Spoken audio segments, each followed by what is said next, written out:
के हैं। ठीक है। तो अगर कोई फीमेल है जिसको कि प्रेगनेंसी भी हो गई है और उसके साथ टीबी भी है, तो टीबी की स्टेज के हिसाब से उसका इलाज शुरू करवा देते हैं और वो जो है वो सरवाइव कर सकती है। उसका फीटस भी सरवाइव कर सकता है और वो भी सरवाइव कर सकती है। डन है? क्लियर है? कोई और मसला? जी जनाब। ये सबने टेस्ट देख लिए।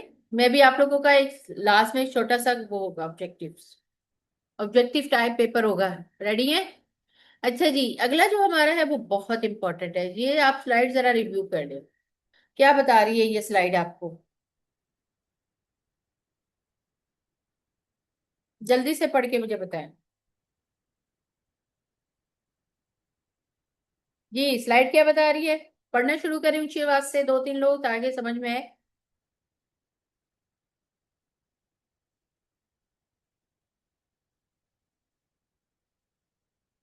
ये आप लोगों के बहुत सारे जो क्वेश्चंस है ना वो इसमें भी कवर हो जाएंगे।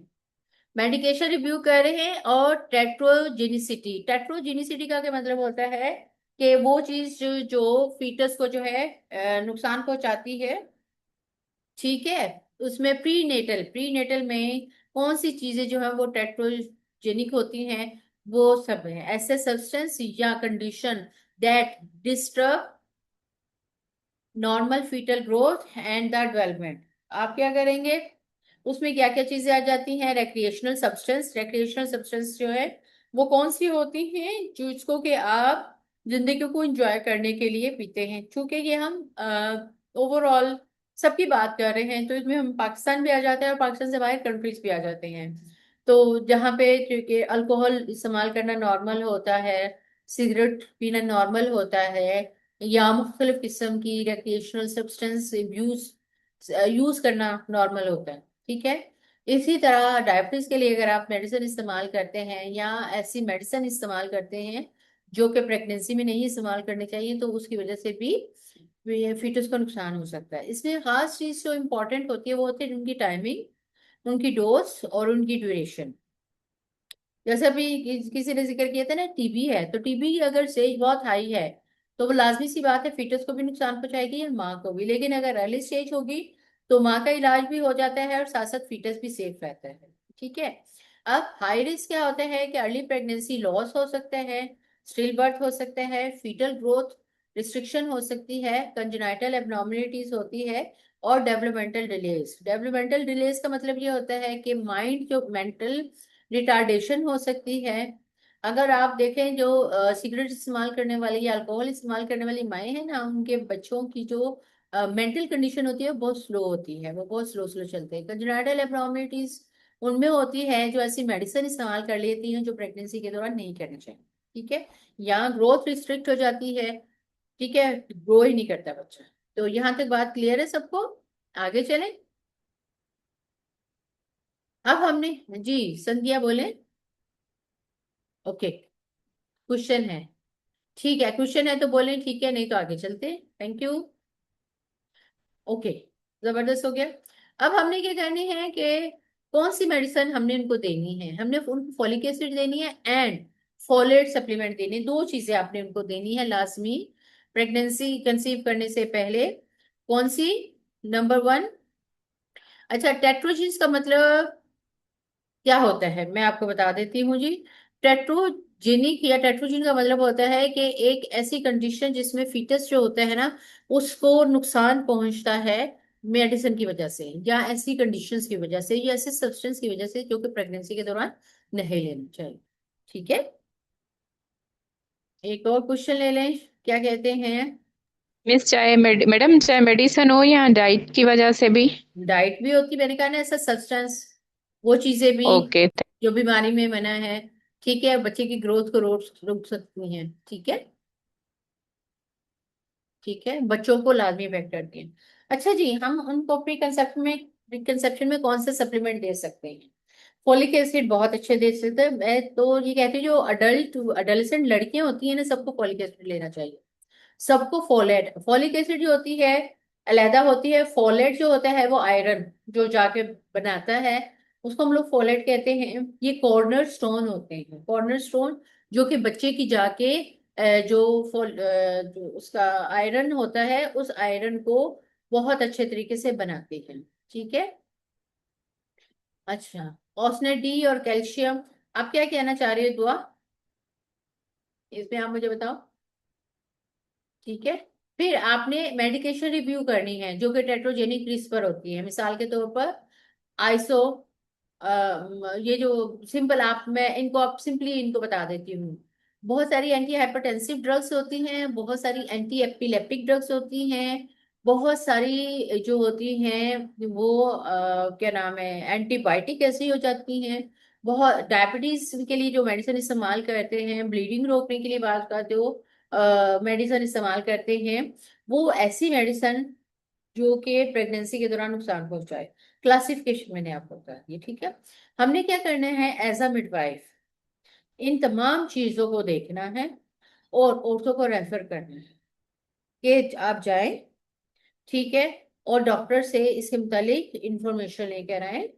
चाहे, और उसके बाद हम उनको जो है गायनी की डॉक्टर के पास भी अच्छे से भेजेंगे, ताकि इनकी कंडीशन को देखते हुए वो इन मेडिसिन को अच्छे तरीके से प्रिस्क्राइब कर सके। ठीक है जी। नेक्स्ट हमारे पास साथ साथ मैसेजेस भी आ रहे हैं जो कि मैं आपको जवाब देती जाती हूँ। अच्छा ठीक है। दुआ ने ऑस्नेट डी और कैल्शियम, ऑस्नेट डी और कैल्शियम जो होते हैं वो नॉर्मल होता है, उसको हम कर सकते हैं एक खास मिकदार में, लेकिन ये भी हम 3 मंथ्स के बाद इस्तेमाल करते हैं। संगीता आप बोलो, क्या जवाब, क्या पूछना चाह रहे हो। तो यहाँ पर आपको मैं बता दूं कि प्री कंसेप्शन में फोलिक एसिड और फोलेट की सप्लीमेंट जरूर देनी है। विटामिन डी की भी सप्लीमेंट दे सकते हैं, कैल्शियम की भी सप्लीमेंट दे सकते हैं, और भी सप्लीमेंट दे सकते हैं जो कि क्लाइंट की जरूरत होती है। ठीक है। सना कहती है कि मैं कुछ ऐसी मेडिकेशन जो फेस पे फीमेल यूज करती हैं, विटामिन ए, जो कि फीटस के लिए नुकसानदा होती है, वो भी टेट्रोजेनिक में आ जाती है। बिल्कुल जी आती है, लाजमी आती है। कुछ आपके कॉस्मेटिक चीजें ऐसी होती हैं जो कि आपके लिए और बच्चे के लिए नुकसान देती है, इसलिए बहुत सोच समझ के आपने अपनी कॉस्मेटिक्स भी इस्तेमाल करनी। ठीक है। अच्छा, एक थोड़ी सी एक्टिविटी है, अब आप लोगों ने मुझे बताना है, जवाब जल्दी जल्दी लिखना है। रेडी है। वैसे आपस में भी आप लोग डिस्कस कर सकते हैं, 3 4 पार्टिसिपेंट्स ना। क्या आपके पास केस है कि एक 32 ईयर्स ओल्ड क्लाइंट आई है जिसको टाइप 2 डायबिटीज है। टाइप 2 डायबिटीज कौन सी होती है, वो होती है जो कि 30 साल के बाद होती है, और किसी बीमारी की वजह से, पहले बीमारी कुछ और होती है, उसके बाद टाइप 2 डायबिटीज होती है। उसका उसका जो है ना HbA1c जो होते हैं 8.5%, और वो मेटफॉर्मिन पे है। इस वक्त वो हमारे पास आई है और वो कंसीव करना चाह रही है अगले 6 महीने। आप उसको क्या बताएंगे, क्या स्टेप्स बताओगे, चलो भाई जल्दी से आंसर देना शुरू करो। जी जनाब। आप उसको क्या आंसर, क्या बताओगे कि बीबी सबसे पहले क्या करो जाके। जी, शाबाश। आप लिख रहे हैं कि, अच्छा ताहिरा ने लिखा है कि फॉलिक एसिड कितने टाइम लेनी चाहिए, दिन में एक दफा लेनी चाहिए। ठीक है, और ये एक ही क्वांटिटी में आती है 5 mg की। ठीक है। अच्छा, साथ संध्या ने लिखा है इसके जवाब में कि ब्लड शुगर कंट्रोल करें, इम्प्रूव करें उसको। ठीक है, वेरी गुड। ग्लूकोफिश 200 mg। अच्छा, मैं जो होती हूँ मैं कहती हूँ कि डॉक्टर ने जो एडवाइस किया, बोले शाबाश, ये भी सही है। फोलिक एसिड सप्लीमेंट दे, शुगर वाली चीजें नहीं खाए, शुगर कंट्रोल करे, उसके साथ वो शुगर वाली चीजें ले सकती है लेकिन शुगर कंट्रोल करें। डायबिटीज की कॉम्प्लिकेशन की स्क्रीनिंग करवाए। ठीक है।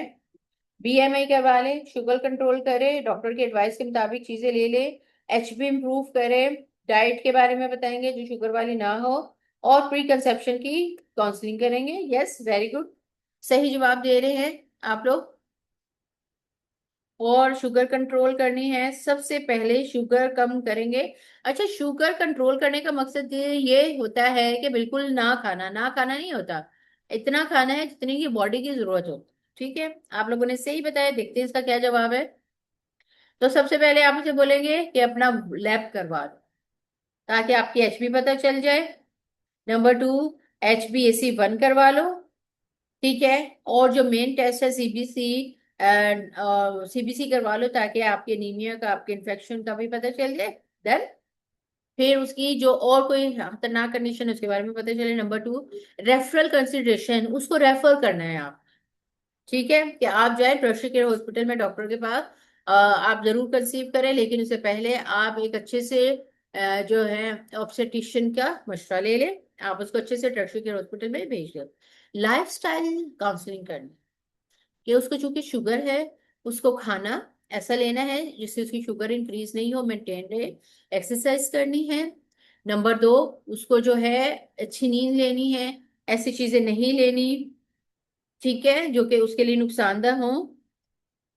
टेट्रोजेनिक ड्रग नहीं इस्तेमाल करनी, स्टॉप कर देनी है, वेट कंट्रोल करना है, ठीक है, एक्सरसाइज करनी है, वॉक वगैरह बिल्कुल ठीक। मुझे संध्या ने, सना ने, महक ने, और फिर संध्या, फिर महक, और फिर महरीन, मरियम, और फिर अलिशा, फिर नैना, और फिर अदीना, फिर संध्या, फजीला, आलिया, और शहजादी, अक्सा, ताहिरा, संध्या, रुखसार, ठीक है, और फिर संगीता, दुआ। शाबाश, एक्सीलेंट, आप सब लोगों ने बहुत अच्छे जवाब दिए, आई एम वेरी हैप्पी।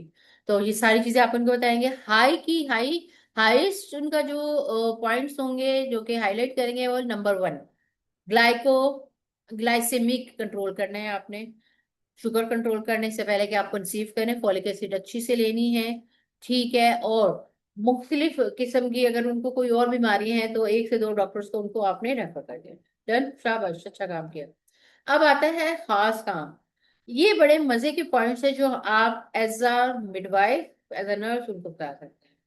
कौन कौन से हैं? न्यूट्रिशन है, लाइफ मॉडिफिकेशन है, क्रोनिक डिजीज मैनेजमेंट, इम्यूनाइजेशन। ये हम लोगों ने ऑलरेडी किए हैं, लेकिन हमने इनको बड़े डिटेल से, अब काउंसलिंग। तो आपने देखा कि हमने पिछले जो है हमने क्या क्या पढ़ लिया। हमने टारगेट, जो आज का ऑब्जेक्टिव था, वो हमने क्या लिया था? हमने model of delivery, preconception care, barrier हमने डिस्कस किए, कंप्रीहेंसिव प्रीकंसेप्शन हेल्थ हिस्ट्री हमने पढ़ी, हमने फिजिकल असेसमेंट पढ़ा, और रिस्क स्क्रीनिंग, और साथ ही लैब टेस्ट पढ़े। फिर मेडिकेशन रिव्यू कर लिया हमने। फिर काउंसलिंग, ये जो काउंसलिंग के जितने भी नीचे 3 पॉइंट्स है ना, ये सारे अभी हम लोग कवर करेंगे। इसमें हम लोग उनको काउंसलिंग करेंगे, आइडेंटिफाई करेंगे हाई रिस्क क्लाइंट्स को, और रिस्पेक्टफुली कल्चरल सेंसिटिव उसको सारी की सारी इंफॉर्मेशन देंगे, ठीक है, काउंसलिंग के जरिए। तो सबसे पहला जो आता है पॉइंट, वो ये आता है कि न्यूट्रिशन। क्यों न्यूट्रिशन पे देना है? ताकि आप प्रैक्टिकली एविडेंस बेस्ड काउंसलिंग कर सके उसको, ठीक है। मिडवाइफ जो है क्लाइंट के साथ कहना है फोलिक एसिड जरूर लो, और फॉलेट, और हम सब भी लें, हम सब लोग भी एनीमिक हैं, ठीक है। नंबर 2, उसका रैशनल बता दे कि अगर आप अच्छे तरीके से फॉलेट लेंगी ना, तो ये आपकी कंसेप्शन में हेल्प करेगा, अर्ली प्रेगनेंसी में, और किसी किस्म का कोई जो है न्यूरल ट्यूब डिफेक्ट का रिस्क नहीं होगा। नंबर 2, अच्छा, आप लोगों को न्यूरल डिफेक्ट्स पता है कौन से होते हैं? बताइए जरा मुझे, न्यूरल डिफेक्ट्स का पता है? जी जनाब। स्पाइना बायोपिरा, स्पाइना बैफिडा, और हाँ बच्चों, आप लोगों को पता है? मेनिंजाइटिस। हाँ, और आप लोग बताएं। अच्छा, मैं आप लोगों को एक पिक्चर दिखाती हूँ, आप लोग मेरे साथ रहिएगा।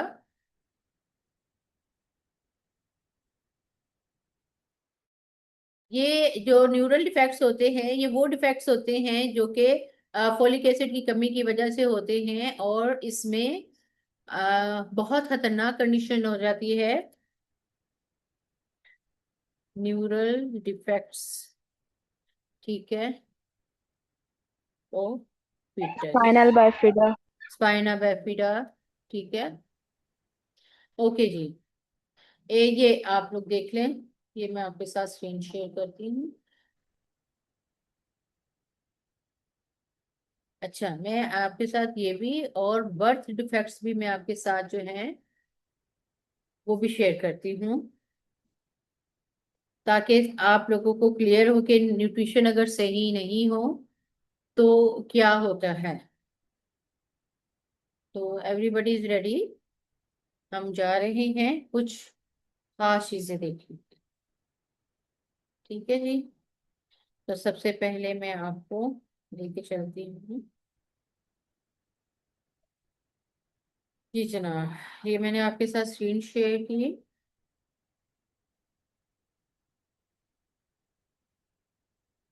ओके। सबसे पहले जी आ रहा है आपके पास फीटल डिफेक्ट।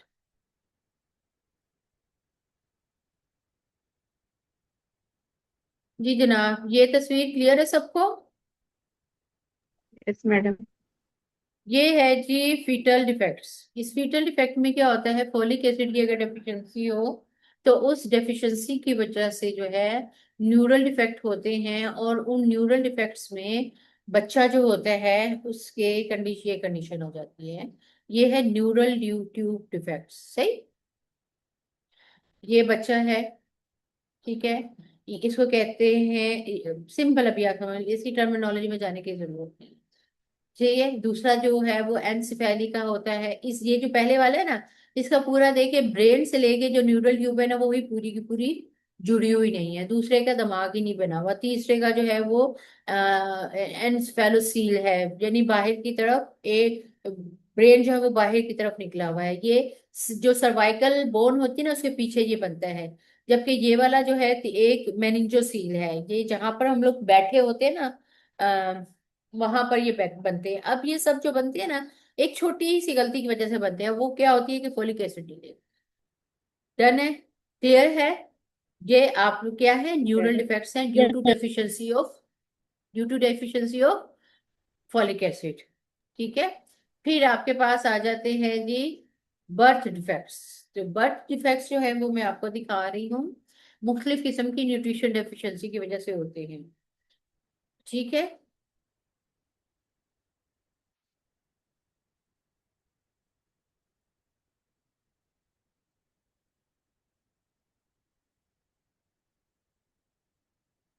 जी जनाब, ये आगे।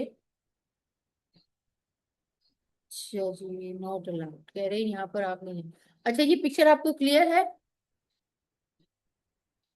जी बच्चों, ये क्लियर है? इसमें आपने देखा हार्ट डिफेक्ट बच्चे में हो सकता है। हार्ट डिफेक्ट में क्या होता है कि टेट्रोलॉजी ऑफ फैलेट हो जाता है। दो जो हार्ट के वॉल्स होते हैं, वेल्व, जो राइट एट्रियम लेफ्ट एट्रियम के दौरान सुराख होता है। एबनॉर्मल लिम्स हो जाते हैं, किसी की 6 उंगलियां होती हैं, किसी की 7 उंगलियां होती हैं। क्लेफ्ट पैलेट होता है, क्लेफ्ट लिप होता है। और ये देखे मैन, ये जो होता है मेनिंजोसील होता है। ठीक है। यहाँ तक बात क्लियर है सबको? ये मैं आपको एक और दिखाती हूँ। इस बच्चे को ये बना हुआ है, ठीक है। ये एक और पिक्चर दिखाती हूँ।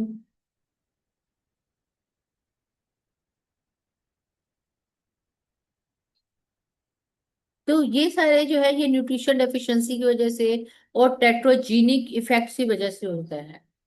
ठीक है। किसी की बच्चे की जो है वो मुख्तलिफ किस्म की स्किन हो जाती है।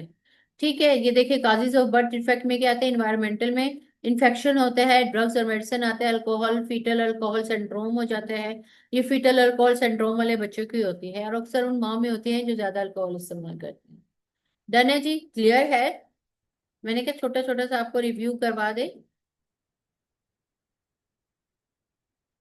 अब आप आ जाइए दोबारा, हम अपनी प्रेजेंटेशन पे आते हैं।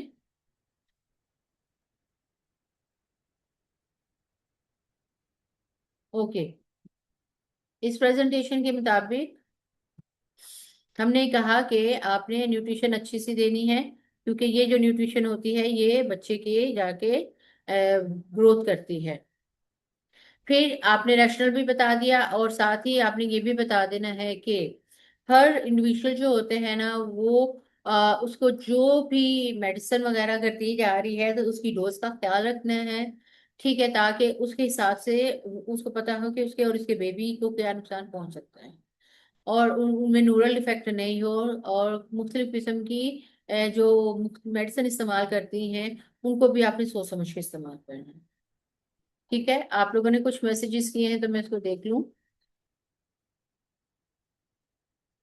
ठीक है। बर्थ डिफेक्ट बिल्कुल सही, महक का जवाब आया पीडीए। जी, पेटेंट डक्टस आर्टियोसिस हो सकता है। बिल्कुल सही है, शाबाश। अच्छा जी, नेक्स्ट आपके पास आ जाते हैं। न्यूट्रिशन से रिलेटेड वेट कंट्रोल करना है, बीएम का टास्क रखना है। आपने उसको बता देना है कि आपकी प्रेगनेंसी में अगर आप अंडरवेट होगे तब भी नहीं प्रेगनेंसी होगी, ओवरवेट होगी तब भी नहीं प्रेगनेंसी होगी। क्योंकि ओवरवेट होंगे तो उसकी वजह से गेस्टेशनल डायबिटीज हो सकता है, हाइपरटेंसिव डिसऑर्डर हो सकते हैं, और फर्टिलिटी चैलेंज हो सकती है। आपने देखा बहुत ज्यादा जो मोटी औरतें होती है वो जल्दी प्रेग्नेंट नहीं हो पाती ना, उसकी वजह यही होती है कि वो कंसीव ही नहीं कर पाती। ठीक है, उनको बता देना है। साथ साथ के जनरल डाइटरी काउंसलिंग के जो मेन पॉइंट्स है वो आपने याद रखना है। बैलेंस डाइट लेनी है, अच्छा आयरन और कैल्शियम लेनी है, फूड सेफ्टी को कंसीडर करना है। यानी कि आपने गंदा पानी, गंदे फूड, कंटामिनेटेड फूड नहीं लेनी है, हमेशा हाथ धो के सब चीजें इस्तेमाल करनी है, पकानी है। बहुत ज्यादा हाई मर्करी वाली चीज फिश नहीं लेनी, और जहाँ पे बहुत ज्यादा जहरीले सब्जियां हो वो नहीं लेनी, और अंडर कुक मीट वगैरह नहीं लेना। ये सब चीजें जाके इन्फेक्शन करती हैं। ठीक है, अपने बीएम का खास तौर पर ख्याल रखना है, वेट को कंट्रोल करना है। फिर सब्सटेंस अब्यूज के बारे में बताना है कि टोबैको नहीं इस्तेमाल करना, अल्कोहल नहीं इस्तेमाल करनी, जो रिक्रिएशनल ड्रग्स है वो नहीं इस्तेमाल करनी, और खास तौर पर ऐसी ड्रग्स नहीं इस्तेमाल करनी जो प्रेगनेंसी के लिए बहुत ज्यादा हार्मफुल हो। बहुत ज्यादा कैफीन नहीं इस्तेमाल करनी, स्मोकिंग नहीं करनी। ठीक है, प्रैक्टिकल टिप हमेशा जो आप यूज करेंगे एज ए मिडवाइफ, ए से, A for ask, A for advice, A for assess, A for assist, A for arrange. उससे पूछिए क्या मसला है। प्रेगनेंसी चाह रहे हैं, ठीक है, एडवाइस करें कि आप ये चीज, ये चीजें ना लें और ये चीजें लें। फिर उनको असेस करें कि वो आपका काम, आपकी बात सुन भी रहे हैं या नहीं। फिर उनको असिस्ट करें कि वो किस तरह गैर जो नुकसान पहुंचाने वाली चीजें उनसे बच सकते हैं।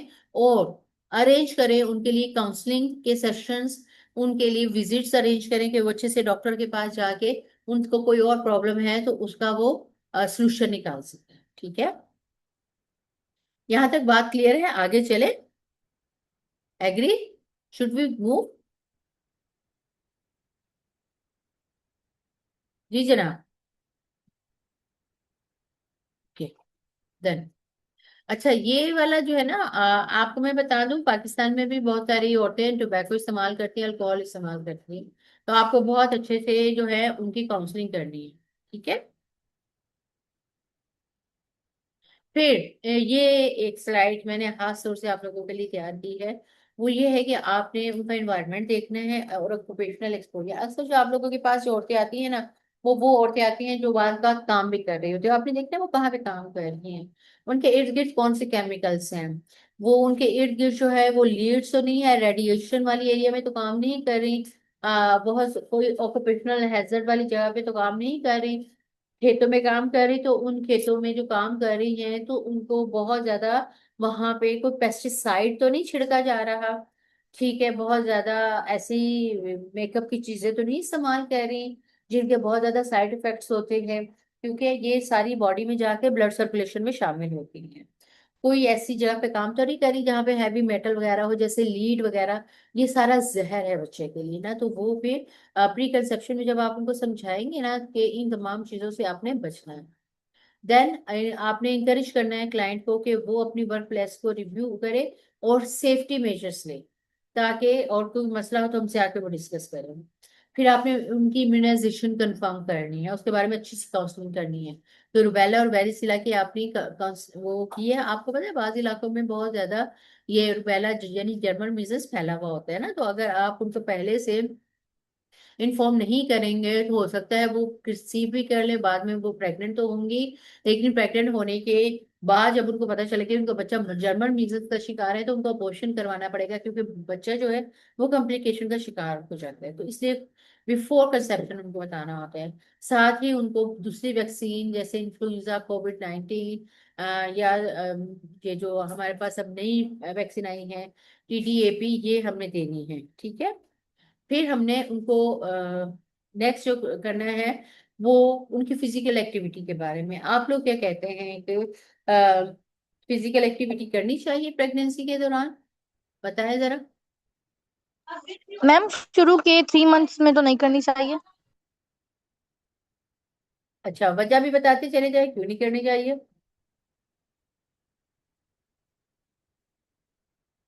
हम्म। अच्छा, किसी भी टाइम पे ना एक्टिविटी मना नहीं है। कम से कम वॉक तो जरूर करें ना।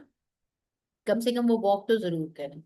कभी भी एक्सरसाइज मना नहीं है, घर के काम मना नहीं। हाँ, अगर उनको डॉक्टर ने मना किया है, जैसे जिसमें प्लेसेंटा प्रीविया हो जाता है, तो उसमें वो नहीं करें। ठीक है, उसमें फिर रेस्ट होता है। तो हाई रिस्क प्रेगनेंसीज के अलावा वो जनरल प्रेगनेंसी में वो सब में एक्सरसाइज कर सकते। ठीक है, कुछ लोगों ने जवाब दिया है। जस उन्होंने जवाब दिया है कि जी यस, वॉक कर सकते हैं, फिजिकल एक्टिविटी करनी चाहिए। शहजादी ने जवाब दिया, तायरा ने जवाब दिया, शाबाश, वेरी गुड, सही है। अच्छा, फजीला ने पिछला जवाब दिया कि डाउन सिंड्रोम हो सकता है। वेरी गुड, क्लैप पैलेट भी आपने लिखा है। जी, शाबाश, बहुत एक्टिव लोग, I I like you very much ना।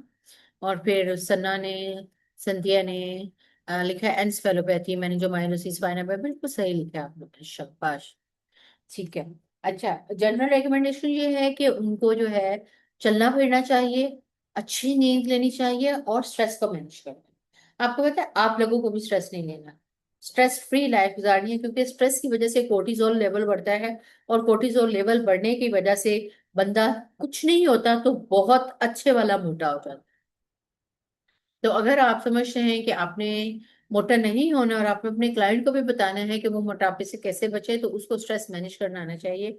और स्ट्रेस कैसे मैनेज करेगी, उसके मुख्तलिफ तरीके हैं। ठीक है, वो हम लोग अपना सकते हैं। ठीक।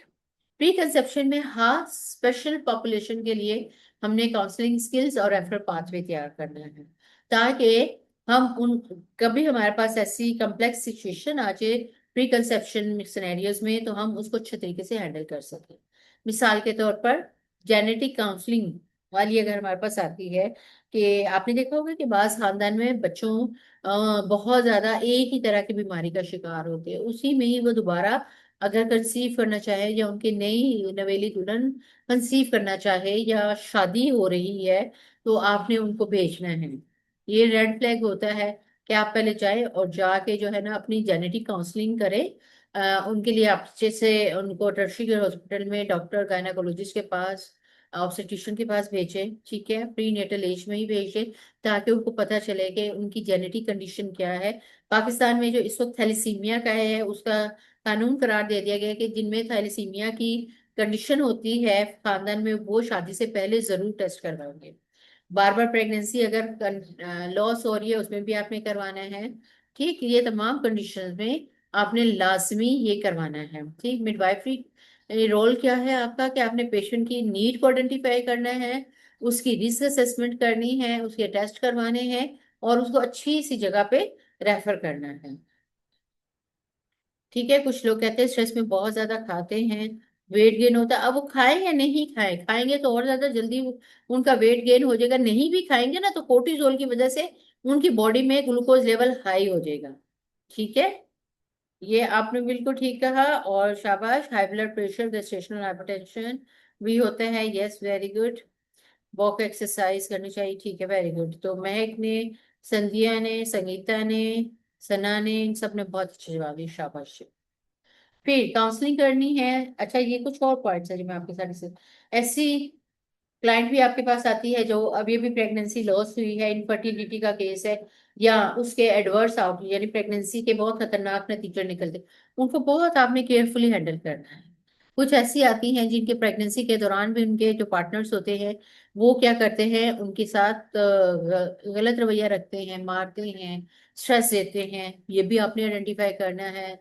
मेंटल हेल्थ स्क्रीनिंग करनी है, कि कुछ पेशेंट ऐसे होते हैं जो प्रेगनेंसी के दौरान नॉर्मल मेंटल कंडीशंस के साथ नहीं होते हैं, वो अपने आप को भी बच्चे को भी नुकसान पहुंचा सकते हैं, तो आपने उनको आइडेंटिफाई करके आगे रेफर करना है। फिर उनको मोटिवेशनल चीजें बतानी है, ताकि उनको जो जो भी अपने मतलब वो डिसीजन करे कि उनको कंसीव करना है या नहीं करे, अच्छे तरीके से कर सके। इसके अलावा भी कोई और इश्यू हो तो वो आपने बहुत अच्छे तरीके से हैंडल करना है। ठीक है, ये हमारे पास 4 सिनेरियोज हैं। आप जल्दी से एक एक सिनेरियो कोई ले ले, और अपना जो माइक खोल के ना जल्दी से बताना शुरू करें कि केस स्टडीज है प्री कंसेप्शन में कि आपके पास पेशेंट्स आए हैं, तो आप ये चार कंडीशन, तीन मैंने दे दी ना, ABC, तीन लड़कियां बता दें, पहली में क्या होता है, दूसरी में क्या होता है, तीसरी में, उसमें हमने क्या करना चाहिए, जल्दी से स्टार्ट। हमें क्या हिस्ट्री पूछनी चाहिए, काउंसलिंग के क्या मैसेजेस देने चाहिए, ये सब चीजें बताएं जल्दी ही। माइक खोले और बताना शुरू करें, वीडियो भी मैडम जो खोल दें। फर्स्ट केस है वो तो फीमेल की एज ही 38 ईयर है। तो हम्म। आफ्टर 35 ईयर्स तो वैसे ही प्रेगनेंसी जो है वो रिस्क पे होती है। ठीक है, और लेकिन वो। इसका BMI जो है वो वेरी भी गुड। 34 पे है। Very good. ठीक है। And no non chronic condition. और ओके। लेकिन उसकी हाथ जी। बात क्या है, वो अपनी फर्स्ट प्रेगनेंसी करना चाह रही है, यस। वो कर सकती है, कर एज तो है। सकती है लेकिन मैम ये रिस्क पे भी तो जा सकती है ना। हाँ, रिस्क पे है, और उसका BMI भी हाई है। तो आप बोले कि जी। वेरी गुड, आप कंसीव करना चाहते हैं, आप जरूर करें, लेकिन आप सबसे पहले तो अपना वेट कंट्रोल करें।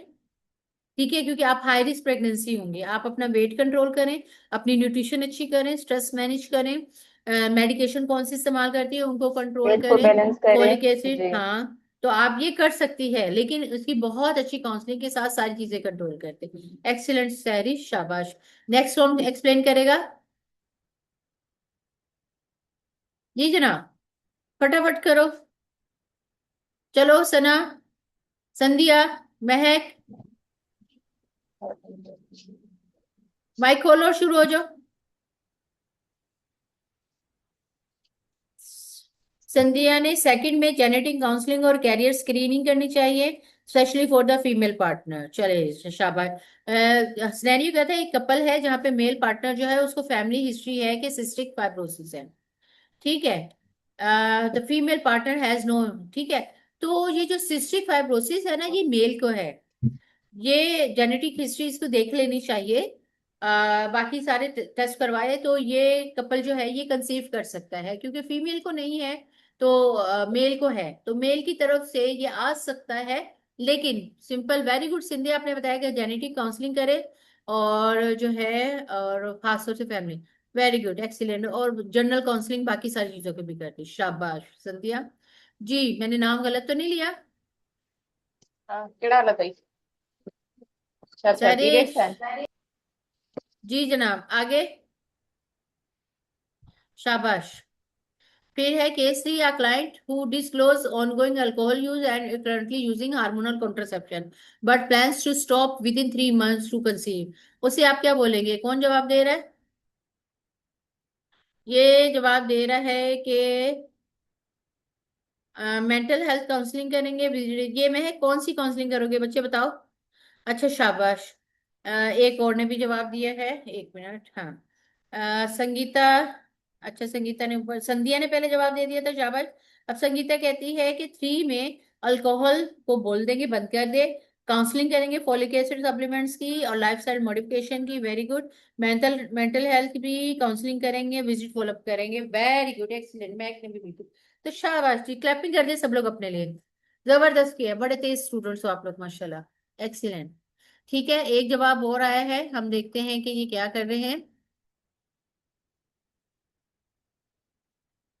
जी मैम, फर्स्ट में मैम प्रेगनेंसी प्लान करने का पूछना है, पास मेडिकल हिस्ट्री लेनी है, पास। एक्सीलेंट, बिल्कुल सही बताया नैना आपने। एक और जवाब आया है कि अल्कोहल तो बिल्कुल बंद करनी होगी, रुखसार, शाबाश। कॉन्ट्रासेप्शन 3 महीने तक जारी रखेंगे और फॉलिक एसिड यूज करेंगे, वेरी गुड। अच्छा, जो कॉन्ट्रासेप्टिव है ना उसे भी अब बंद कर देंगे, क्योंकि कॉन्ट्रासेप्टिव जब बंद कर दें ना उसके बाद भी फिर कुछ महीने लगते हैं उनको कंसीव करने में। हम किसी को डायरेक्टली कोई चीज करवा नहीं सकते, नहीं, आप उनको मैसेज दे सकते हैं, फिर उनको अच्छा से रेफर कर सकते हैं।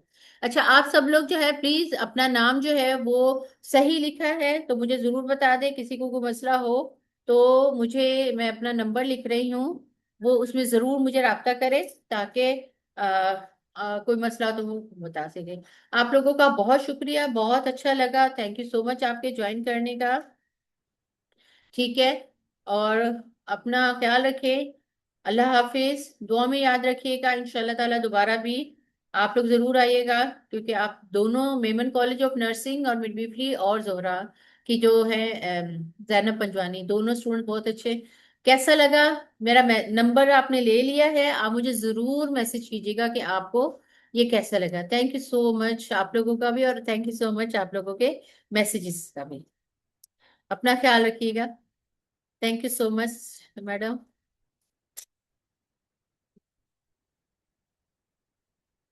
जी सही बात। क्या सीखा तुमने?